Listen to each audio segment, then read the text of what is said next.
व्यासपीठ आणि येथे उपस्थित असलेल्या सर्व पालक आणि विद्यार्थी मित्र या सर्वांना प्रथमतः मी अभिवादन करते।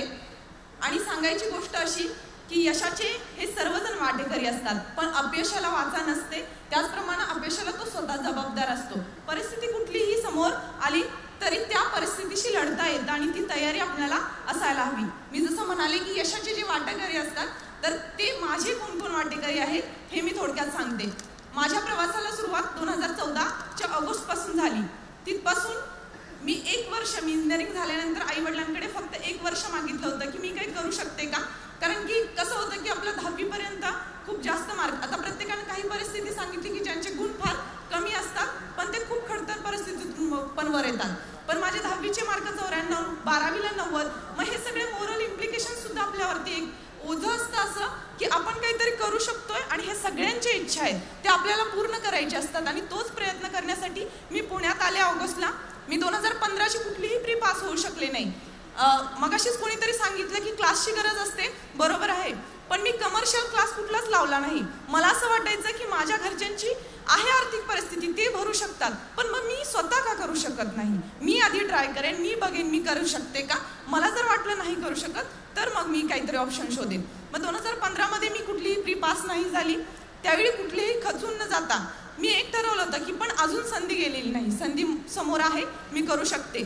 स्वरूप वर्धिनी या संस्थेतून मी माझ्या प्रवासाला सुरुवात केली होती, जिथे दिवसाची सुरुवात व्हायची नमो जन्मभूमी जिथे जन्मली मी, नमो मातृभूमी जिथे वाढले मी, नमो कर्मभूमी जिच्या सर्व कामी, घडो देह माझा हीच प्रार्थिते मी। आणि याच प्रार्थनेची सुरुवात जर दिवसानं होत असेल तर ती सुरुवात प्रत्येक वेळी माझ्यासोबत होती की आजचा दिवस हा माझा आहे आणि तो दिवस मी माझा अभ्यासात घालवणार, यासाठी मी लढत होते। आणि 2016ला मी प्री पास झाले। मी सांगते की एका मार्कानेच फक्त प्री पास झाले, पण तरी देखील मी विश्वास ठेवू दिला नाही। मी ठरवलं की मी मेन्समध्ये करणार आणि मेन्समध्ये खूप चांगला स्कोर आला। इंटरव्ह्यूमध्ये पण सांगितलं जसं पॅनल होतं समोर, पण एक गोष्ट निश्चितच होती की ज्या पॅनेलची सर्वत्र भीती आहे त्या पॅनेलच्या ठिकाणी मी 5 मिनिटं ज्यावेळी बाहेर होते, एकच ठरवलं की कुठल्याही हरलेल्या मानसिकतेतून कधीच जिंकण्याची अपेक्षा बाळगू नये। लढणारा योद्धा हा जर लढण्याच्या इच्छेनं आणि जिंकण्याच्या इच्छेनं जर आत प्रवेश करेल तरच तो जिंकेल। आणि मी तीच इच्छा मनात बाळगली की मला जिंकायचं आहे आणि मला करायचं आहे, कारण की एक अधिकारी जातोय, ती कुठली वायवा द्यायला जात नाही, तो अधिकारी जर घडत असेल तर तो अधिकारी त्या पात्रतेचा हवा। आणि म्हणूनच मी कुठलीही भीती मनात न बाळगता ठरवलं की आपण करू शकतोय। या यशाच्या वाटेकरीमध्ये सगळ्यात महत्त्वाचा वाटा आहे तो माझ्या आई वडिलांचा, माझ्या दोन्ही बहिणींचा आणि माझ्या भावाचा।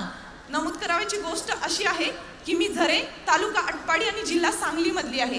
हो, तीच सांगली, ज्या सांगलीचं पेपरमध्ये नाव दररोज गाजतंय। आणि ते कशासाठी गाजतंय तर म्हैसाळच्या प्रकरणासाठी गाजतंय, स्त्री भ्रूण हत्येसाठी गाजतंय, पण मी त्याच सांगलीची आहे। आणि मला अभिमान आहे की एक शिक्षणाचा धागाच आपल्याला वर आणू शकतो। हीच जिद्द मनात बाळगणारे माझे वडील की जे पहिले ग्रॅज्युएट आहे त्या गावातले, आणि त्यांनी ठरवलं की शिक्षणानेच आपण वर येऊ शकतो। कुठलीही संपत्ती आपल्याला टिकाऊ नाही, ती कधीच टिकू शकत नाही। संपत्ती कुठली टिकणारी चिरकाळ असेल तर ती आपली मुलं आहेत आणि ती आपली मुलंच आपल्याला सगळ्यात पुढे आणू शकतात। आणि म्हणून घर, बंगला, गाडी कशाचीही अपेक्षा न करता फक्त आपल्या मुलींवरती, तिन्ही मुलींवरती, माझी मोठी बहीण डॉक्टर आहे, दुसरी बहीण सायकोलॉजिस्ट आहे, माझा भाऊ सुद्धा सॉफ्टवेअर इंजिनियर आहे, ही सगळी मेहनत त्यांची आहे। त्यानंतर माझ्या या प्रवासामध्ये ज्या वेळी मला वाटलं की मी कुठेतरी खचते, माझा विश्वास थोडासा ढळतोय, तर त्यावेळी मला मदत करणारे सतीश पाटील सर यांचं सुद्धा मी नाव इथं आवर्जून व्यक्त करते की ते देखील खूप चांगले मेंटर आहेत, त्यांनी मला खूप गाईड केलं। आणि माझ्या युनिकचा हा प्रवास सांगते की माझे मेन्स पास झाल्यानंतर मी इथे इंटरव्ह्यूच्या प्रिपरेशनसाठी आले। त्यावेळी मला भोळे सरांशी भेट झाली। आणि सांगायची गोष्ट की भोळे सर इतके साधे असतील, इतक्या आपुलकीने प्रेमाने बोलवतील। सरांनी त्यांचं घर दाखवलं, जसं काय एका पालक आपल्या मुलांना सांगतो, बोलतो आणि ज्याप्रमाणे वागणूक देतो तशी वागणूक सरांनी दिली। आणि या इंटरव्ह्यूच्या प्रिपरेशनमध्ये आणि विशेष गोष्ट अशी की ज्यावेळी आम्ही राज्यसेवेचा रिझल्ट पाहत होतो तर रिझल्टमधले पहिली 5 नावं आणि बाकी सगळे एखाद्या टेस्टचा रिझल्ट जसा असतो तशाप्रमाणे सगळेच ओळखीचे होते। आणि ही सगळेच ओळखीचे असण्याचं कारण हे की या सगळ्याच्या आधी आम्ही इंटरव्ह्यू प्रिपरेशनसाठी एकत्र आलो होतो। अगदी अरेतुरेनं ओळख असणारे आमचे भूषण पूनम पासून सर्वजण आम्ही ओळखीचे आहेत। आणि ही सगळी गोष्ट प्रशासनात गेल्यानंतर एक चांगली उत्तम फळी कार्यकर्त्यांचीच म्हणेन मी, की कार्यकर्त्यांची उत्तम फळी जर तयार व्हायची असेल तर ते प्रत्येक जण इथं कार्यरत असला पाहिजे आणि तो खूप चांगल्या पद्धतीनं, आणि त्याला प्रत्येकाला एक मोरल इम्प्लिकेशन, एक नैतिक बंधन असलं पाहिजे, आणि ते तयार करण्याचं काम इथं झालंय. आणि त्याबद्दल मी खूप खूप आभारी आहे युनिकचा. प्रत्येक जणांनी ज्यांनी मला प्रत्यक्षपणे आणि अप्रत्यक्षपणे यशाच्या वाटेकरी होण्यामध्ये मदत केली, त्या सर्वांचं मी मनापासून आभार मानते. सगळे नातेवाईक, सर्वजण इथं उपस्थित आहेत. आणि प्रत्येक विद्यार्थ्यांना एक गोष्ट सांगायची, की आज विद्यार्थी इथं 2 तारखेची फ्री असून सुद्धा इथं उपस्थित आहेत. त्याचं कारण हे आहे की प्रत्येक विद्यार्थी हा पुढच्या यशवंतामध्ये तो आपल्याला बघत असतो.